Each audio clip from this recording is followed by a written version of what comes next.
Hello, I'm Parvane. Today, I would like to compare for you several methods of word formation in Farsi that also appears in English. In this video, I will demonstrate four main methods of word formation: borrowing, compounding, affixation, and meaning extension. English and Farsi share a number of ways to create new words. Perhaps the most straightforward method in both languages is borrowing. Similar to English, loan words are very common in Farsi. Borrowing, as a matter of fact, is the most important source of word formation in Farsi. Farsi borrows words from multiple languages, especially Arabic. One study showed that more than 60% of the words in modern Farsi are borrowed from Arabic. The list of Arabic words found in Farsi seems endless and covers every conceivable subject. For instance, Farsi borrows words associated with the body, like mede for stomach, with commerce, like iqtasad for economy, with food, like mashroob for drink, and with emotions, like ihsas for feeling. While Farsi is heavily impacted by Arabic, it also uses words from many other languages. Some borrowed words in English, like spaghetti and avocado, appear in Farsi as well. Other words are borrowed directly from English, like bank, it is bank, mobile, mechanic, mechanique, telephone, pizza, printer و spray. Farsi borrows words from French, for instance, like merci, from Russian, like samovar, and from Turkish, like baklava. Similar to other countries who feel culturally threatened by large influxes of borrowed words, the Iranian government actively tries to replace borrowed English and French words with Farsi equivalents. The Farsi Language and Culture Committee in Iran publishes equivalents for some borrowed words and encourages their use. Some of these equivalent words have caught on, like danishgah for university.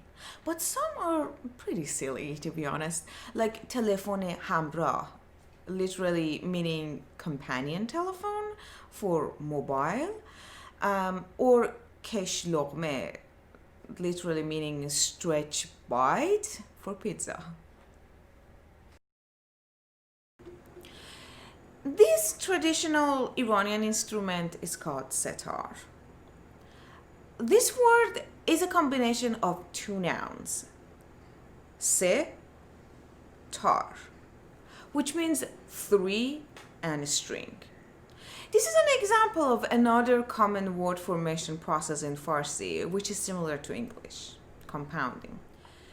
Similar to English, compound nouns in Farsi are made through combinations of different parts of a speech.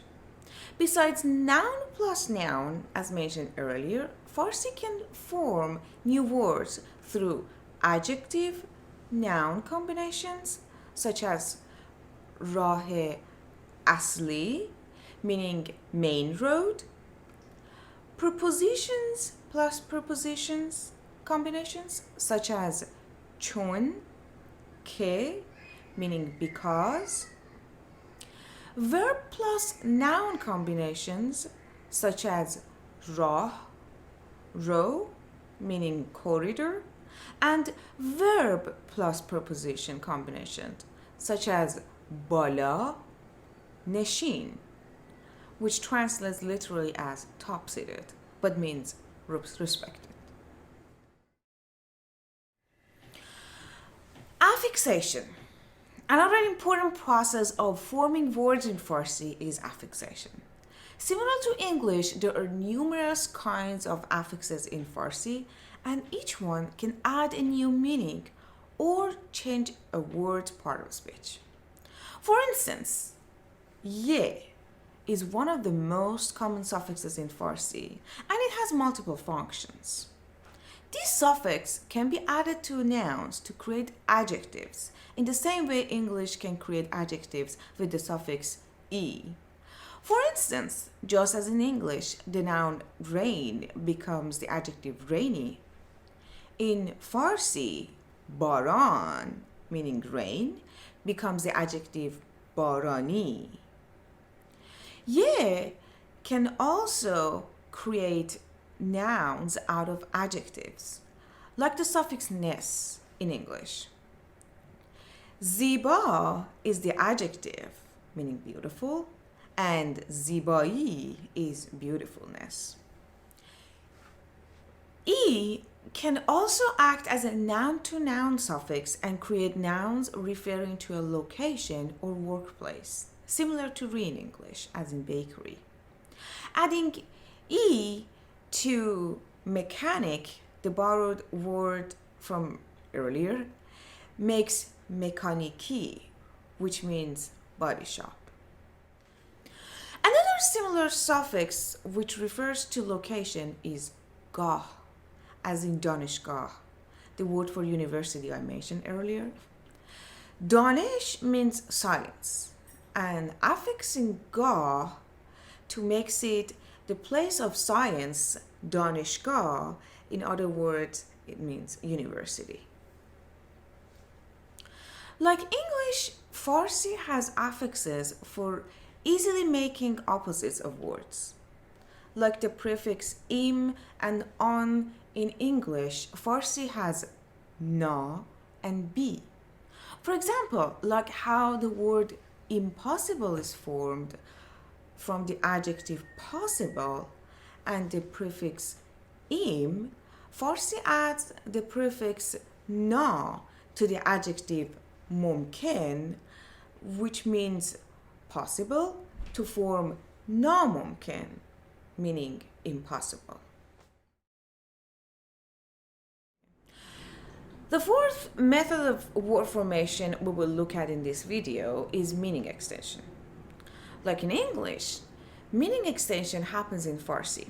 For instance, both languages make metaphoric use of body parts, like head, sar in Farsi in compound nouns. For instance, in Farsi, sar is combined with another compound noun, ashpaz, which means cook, to form the word for head cook or chef, sar ashpaz. Ashpaz itself is a compound of the noun ash, meaning stew, and the verb paz, to cook. So the whole thing together is a noun plus verb compound noun. Another example of how meaning extension can work in both languages are how the terms 9/11 and green movement, جنبش سبز, have taken on new meanings in English and Farsi. In English, 9/11 has become a symbol of the global threat from terrorism.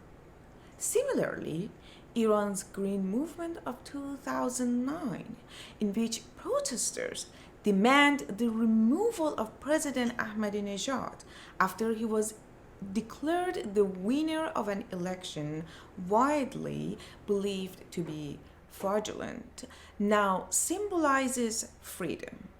People in Iran use the term Green Movement or Jumbesh Sabz to symbolize freedom.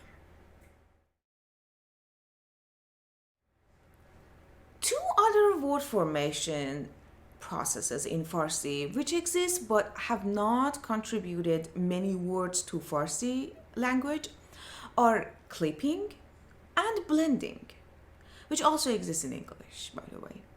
Clipping makes shortened forms of words. For instance, Farsi shortened azmaishgah, meaning laboratory, to the word az, meaning lab. Farsi also makes some words through blending, like seminahar, which is a blend of seminar and nahar, which means lunch.